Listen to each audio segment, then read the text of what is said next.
Welcome back, everybody. This is Eric here with Iraq Veteran 8888. All right, got another 2A update for you here today. Some more news coming out of GOA. All right, this is an article called "The Ukraine Adopts Its Own Second Amendment, but Is It Too Little Too Late?" And that comes from Aidan Johnson. This was published the 4th of March, 2022. And we're going to dive into this article. It's not very long, so I think this will be a pretty easy one to take care of for the most part, but I think we're going to get into this. Before we get started, I would like to thank our friends at We the People Holsters.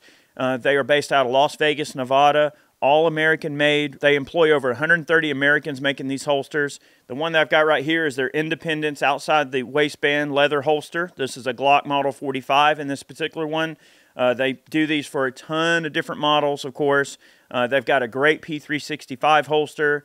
They've got their Freedom platform, which is more of a tactical taco modular type of a setup if you're wanting something a little bit more high-speed and modern to carry extra mags or to really configure your holster the way you want. Also, their tactical belt is great. They are an awesome group of people. If you decide to buy something through We the People, if you use the code IV8888, you'll get yourself 15% off. So it's always great to get a little discount, and you're supporting a great American company. So We the People Holsters, check them out. Really good group of people. Okay, let's get into this article. With the invasion by the Russian military, Ukrainian men, women, and children have taken up arms in defense of their loved ones, home, and country. The American left, ranging from the radical Occupy Democrats to the establishment Senate Majority Leader Chuck Schumer, is praising them. Ironically, these Democrats actively seek to deny Americans the same right of self-defense by continuously attacking the Second Amendment. At a joint military-civilian combat training event, a 17-year-old Ukrainian described his desire to pick up a weapon and fight. "For me, it means freedom, dignity, and it means independence from anyone else. To fight for my country, for my family, and for my homeland," he said. Wow, that's deep.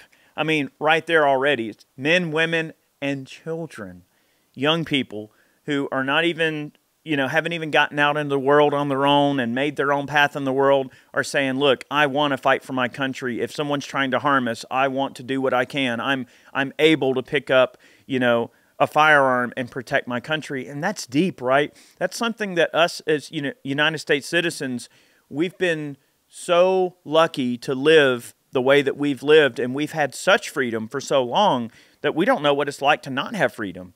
And it's a very scary revelation, just like we discussed in a few of the previous videos that we made, that it can all be over. Freedom is so delicate. Peace is so delicate, right? That anytime things could just go south, and before you know it, the entire world as you know it is upside down. And that's very scary to think about. President Zelensky took extraordinary steps to expedite Ukrainians' ability to exercise their newly recognized rights. The Ukrainian military began handing out fully automatic AK-47s from its national stockpiles to any able-bodied person capable of taking one.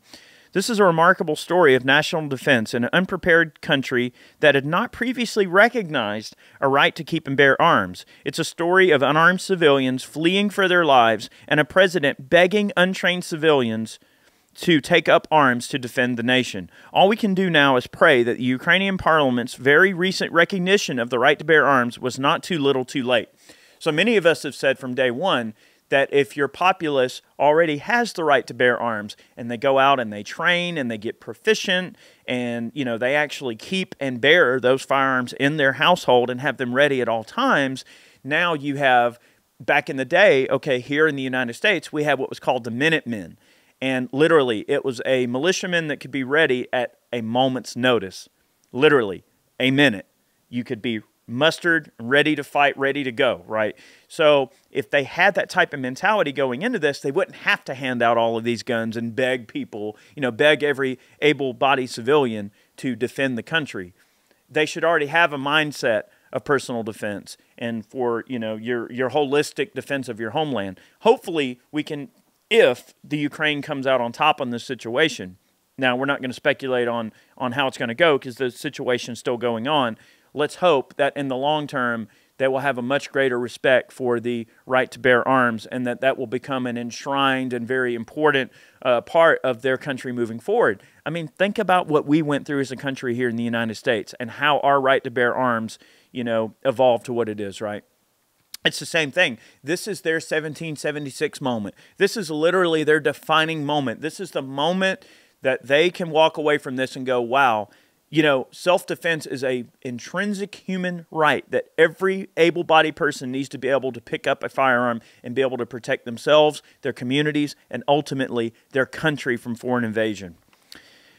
There are better options than waiting for an invasion to train your country's men, women, and children in the safe handling of firearms and marksmanship. Luckily, our founding fathers thought about this over 200 years ago. That's why we have a healthy culture of self-defense and gun ownership. As long as Americans are free to exercise their individual right to keep and bear arms, what's happening in the Ukraine could never happen here. Millions of self-defense-minded Americans already carry firearms every day without incident. Millions more hunters are expert marksmen with an intimate knowledge of their local topography, and still, millions more gun owners previously served or now serve in the U.S. military or law enforcement. These trained and able patriots who would be in the forefront of any defense of liberty and national sovereignty in the United States are ridiculed by the very gun control advocates who celebrate the nearly indiscriminate distribution of fully automatic weapons in Ukraine.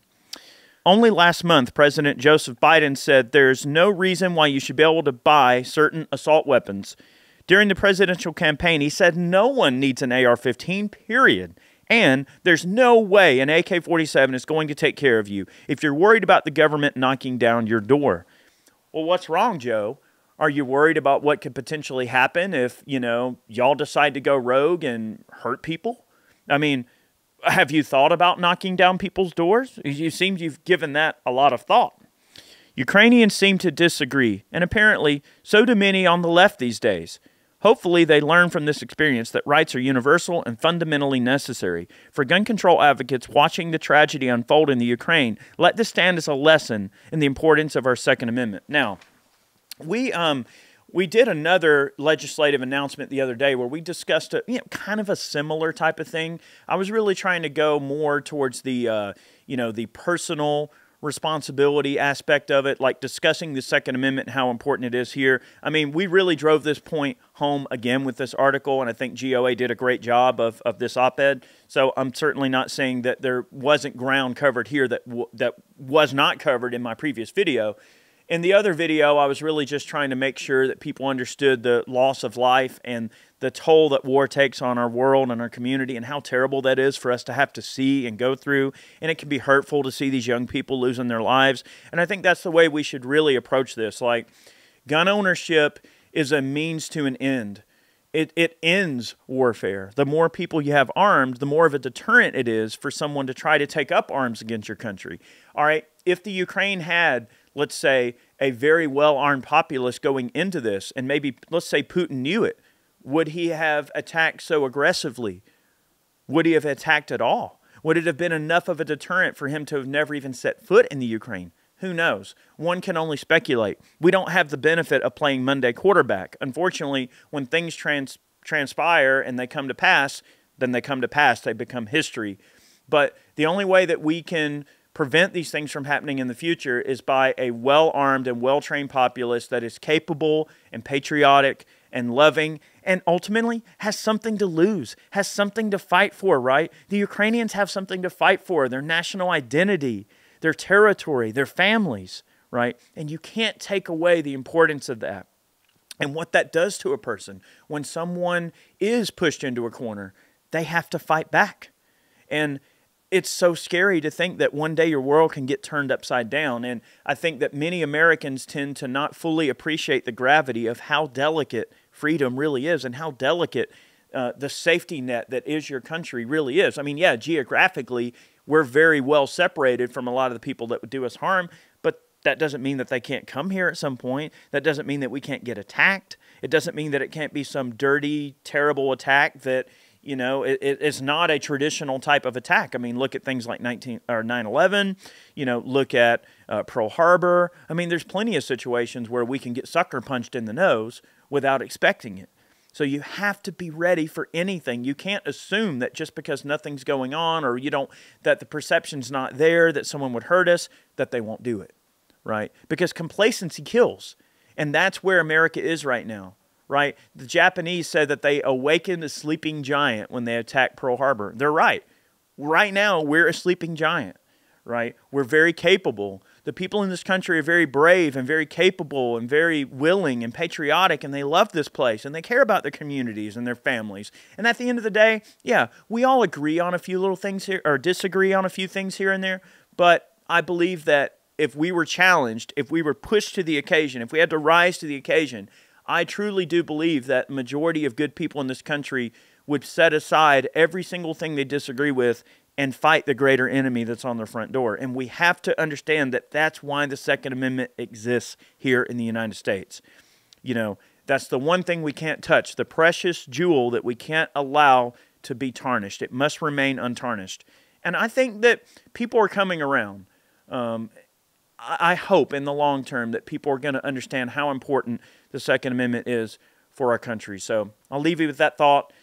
Big thanks to everybody that tuned in. Thanks for watching today's video. Remember, if you go over to We the People Holsters, use the code IV8888 and you'll get yourself 15% off if you decide you want to get yourself a new holster.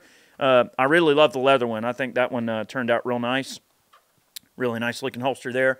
Big thank you to all of our Patreon supporters. You guys rock. Thank you for being a part of what we do. If you want to support the channel directly, but you don't want to go through any of the other types of things we got going on, you can always go over to Ballistic Ink and pick yourself up a snazzy new t-shirt. That's one way you can support us directly if you wish. Have a good day. Many more videos on the way. Support GOA if you can. They are a great group of people. They're doing the right thing, and I think they're going about it the right way. Many more videos on the way. We'll see you soon.